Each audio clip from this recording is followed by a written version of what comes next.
नमस्कार। आज हम गणित की दुनिया में थोड़ा अंदर चलेंगे और समझेंगे संख्याओं की कहानी को।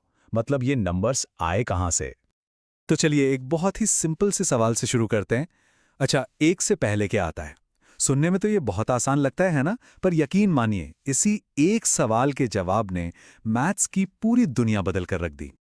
अब उस सवाल का जवाब ढूंढने के लिए ना हमें थोड़ा पीछे जाना पड़ेगा, बिल्कुल शुरुआत में, जब हम सबने पहली बार गिनती सीखी थी। ये जो गिनती वाले नंबर्स होते हैं, 1, 2, 3, इन्हें मैथ की भाषा में कहते हैं प्राकृत संख्याएं या नेचुरल नंबर्स। क्यों? क्योंकि जब भी हम कुछ गिनना शुरू करते हैं तो यही नंबर्स तो नेचुरली हमारे दिमाग में आते हैं। अब देखिए, हर नेचुरल नंबर का ना एक पड़ोसी होता है। एक वो जो ठीक उसके बाद आता है, जिसे हम कहते हैं सक्सेसर या उत्तरवर्ती, और एक वो जो ठीक पहले आता है, जिसे कहते हैं प्रेडिसेसर या पूर्ववर्ती। जैसे एक एग्जाम्पल लेते हैं। मान लीजिए हमें 1997 का सक्सेसर निकालना है। बहुत सिंपल है, बस इसमें एक जोड़ दीजिए और ये आ गया 1998। और इसी तरह अगर 20 का प्रेडिसेसर चाहिए तो क्या करेंगे? बस एक घटा देंगे और हमें मिल गया 19। आसान है। तो ये सब तो काफी सीधा साधा लग रहा है ना, पर यहीं पर कहानी में एक छोटा सा ट्विस्ट है, एक पहेली। और ये सारी पहेली जुड़ी है नंबर 1 से। चलिए इस पर थोड़ा और गौर करते हैं। हमें ये तो पता है कि 1 का सक्सेसर 2 है, पर क्या 1 का कोई प्रीडिसेसर है? मतलब इन गिनती की संख्याओं में क्या कोई नंबर 1 से ठीक पहले आता है? और इसका जवाब है नहीं, बिल्कुल नहीं। नेचुरल नंबर्स के सेट में 1 से पहले कोई नंबर होता ही नहीं है। और बस इसी प्रॉब्लम को सॉल्व करने के लिए एक जबरदस्त आइडिया सामने आया। एक ऐसा नंबर जो इस पहेली को सुलझाता है और नंबर्स के इस ग्रुप को पूरा करता है। हमने क्या किया?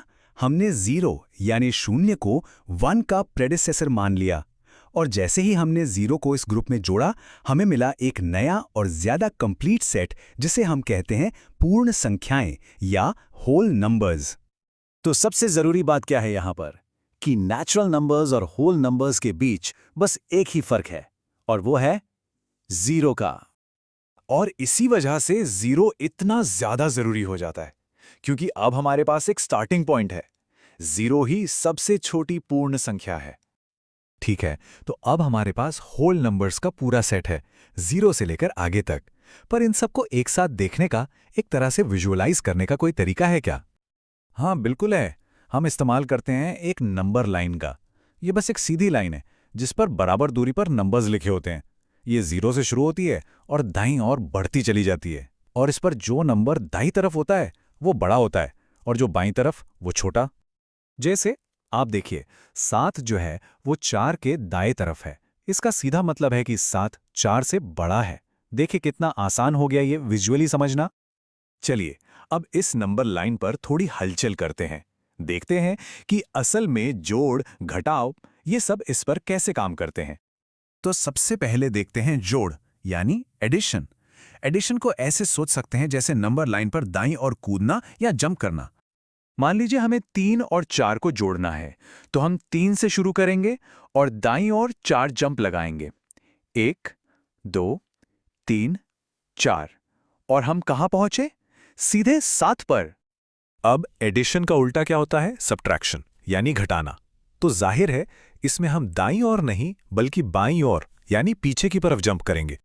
तो अगर हमें 7 में से 5 घटाना है तो हम 7 से शुरू करेंगे और बाईं ओर 5 कदम पीछे चलेंगे।